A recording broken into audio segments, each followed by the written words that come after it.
get you a mic for questions. We'll start with John, and then we'll go to Ben after that. How weird is it? It's a Thursday. You're not playing for the first time since April.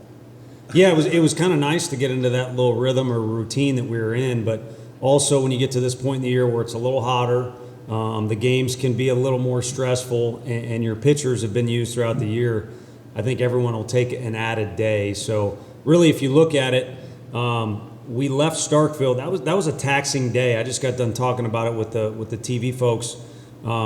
You have a day where we score over 20 runs, then maybe our best win of the season in Game 2, and then Game 3 in Starkville was just hot, and it was just long. We both used a lot of pitchers, being the last day of the regular season, and then we had 4 days because of the rain to kind of get our feet back from underneath us, get prepared, do all the things we needed to do to feel good about ourselves. So while Sunday was a little unique because of what all was involved, kind of the same pattern. Now we pick up from there. You know, you get 4 days to do the things you need to do to get your arms right, your body's right, your mind's right, and then go out and play on Friday. Those last couple of weeks that you're talking about, you had, I don't know if you want to call them side plans, but you're building up for this weekend. Do you feel like all those plans paid off and you're in the spot you wanted to be in entering regionals? I think so. I don't know that anyone can get it to go exactly the way they want, but as we stand here now, we're in a similar rhythm to what we were last weekend when we had a success, a bunch of really good teams, but also you could argue 3 of the hottest teams in the country swinging the bat we ran into with LSU, Kentucky, and also Florida at the time, and our pitchers did really well, and yet we didn't extend anyone beyond what they've already done at some point or what would be called reasonable.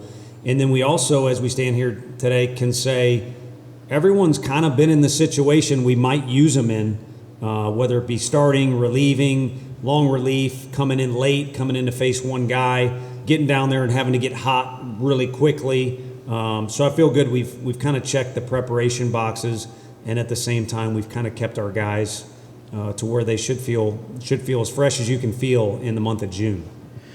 Wes, and then Rick, and then we'll go Troy and Mike after that. Tony, I guess y'all are probably a pretty extreme example, but home runs across the country seem to be up again this year, and I know that walks are getting there too, and they're a lot higher than they were just even a couple of years ago.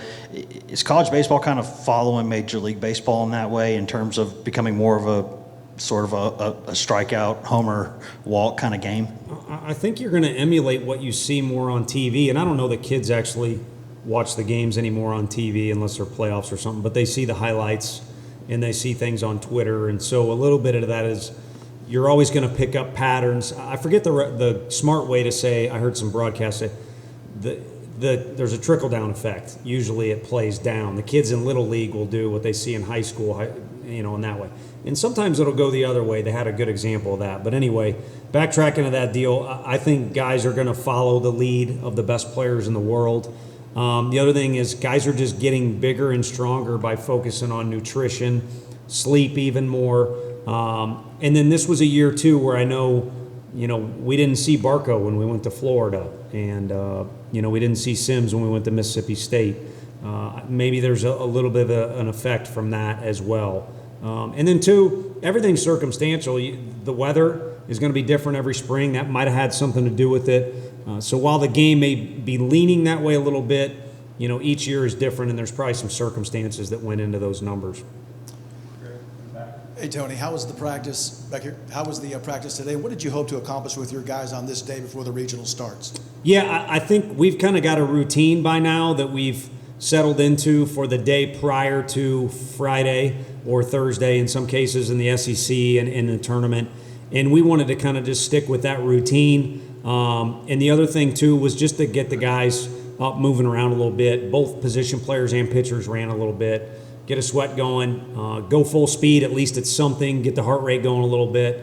And then just, have a good feel going into tomorrow. Just because you practice well on, one day doesn't mean you're going to play well the next. But you kind of want to feel good that things go smoothly. And I had that feeling. Again, that's probably more of a coach's sleep better at night thing. The kids probably don't even really care.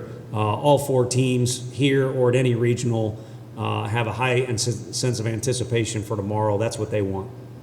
Troy, Mike, and then Joseph. Tony, you started Chad last year in game one. What went into the decision to give Blade the ball Friday and I guess presumably Chase on Saturday? Yeah, miss Chad, for sure.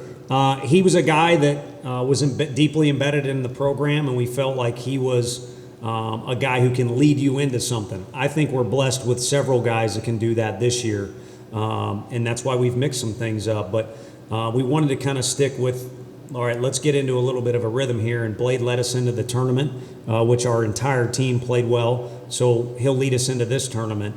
And much like last week, you're only assured 2 games, so you might as well not look past that, but you probably want to prepare for those 2 games. So while we won't put it in stone because it is playoff time, you most likely Dolander will be game 2. And then we've kind of mapped out the bullpen as we see fit for those 2 days as well. Again, you got to be willing to go outside of your normal box of thinking or your comfort zone as a pitcher and, be anxious to help the team win or be happy to help the team win in any shape or form. But right now we'll kind of, see some similarities to what we did in Hoover. What is it about Frank that has made him such a successful pitching coach for so long? And then is there anything in particular with this team that he's done that's worked so well? He's said it himself before that he doesn't really know. What it just always worked for him. And, some people will call and say, what'd you do with this guy? Or what's your philosophy or what's your system?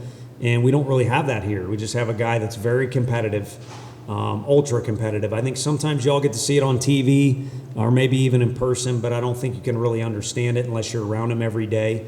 And he uses that competitiveness to his advantage when it's working with kids. I mean, he wants to see the very best out of each kid that he's working with. And I think we've been able to utilize his talents because we put him in a situation where he helps with the recruiting and he builds relationships with the incoming guys, and he's certainly willing to build personal relationships with the players, in particular the pitchers. But he gears all of his attention and, again, that competitiveness towards figuring out how does Schultze throw the best he can? What's the key to unlocking Garrett Crochet's potential? And it's a different, formula for each guy, and he takes the time to do that and then makes adjustments when it doesn't go well, because the pitcher probably doesn't like it if they don't have a good outing, but I would say equally disappointed or frustrated is the pitching coach, and it drives Coach Anderson to get with those guys and figure out what he's got to do. And, I think, and this, you asked about this year's team, I think he's pretty close with these kids. And anytime you've got any kind of relationship, whether it's coach-player, when there's communication and there's a tight bond, things are typically going to go better than they normally do. How good is it to have guys on this team that were here last year, went through regionals, super regionals, Omaha, and be able to, talk to the younger guys on the team? How good is it for the players and for the coaching staff? Yeah, I think you reflect back on last Sunday. There's a lot of adrenaline, there's a lot of emotion that goes into playing in that SEC final. Fortunately, can stand here, saying done that a couple times, and so can a couple of our players. So while they can't put Blake Burke up to bat in that situation, they can kind of give him a vision for what it's like. And I think if you have a vision of anything, you can see it, and that could be anything at all. Like you're starting a business and you know what your customer base, you know what it all is going to look like. It can help you make that happen. And I think our guys can help illustrate to the ones that have not been here, this is kind of what it looks like. And visualization is a big, big thing for any athlete, and it aids in that as well as other things. So it's huge. And I don't think we win last Sunday or hold that lead or whatever you want to call it, or maybe even be in that game without what went on the year prior. Madison, Reese, and then Jake. Coach, 3 of the 4 teams in the Knoxville Regionals are ranked in the top 10 home run hitting teams. What excitement do you anticipate Lindsey Nelson bringing this weekend, and also how do pitchers prepare to go against these home run hitters? Yeah, and pitchers for every team, I got to believe, will work to do what they do best, and maybe you make adjustments along the way if it's called for with the opponent you're facing. But those 3 teams are in the first 3 teams you mentioned are in that category. And then Alabama State, too, has a dynamic offense, much in part because they're all older and they've been together.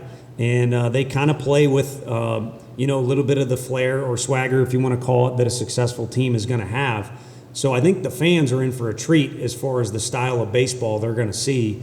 And everyone likes to see home runs. There's no guarantee. I mean, some days the wind's howling out 30 miles an hour and you think you're going to see 8 of them, 4 from each team, and you don't see any, or you only see 1. So the statistics would say, all 4 teams are very dangerous as it relates to extra base hits. And I would key in on more that all 4 play a very exciting brand of offensive baseball.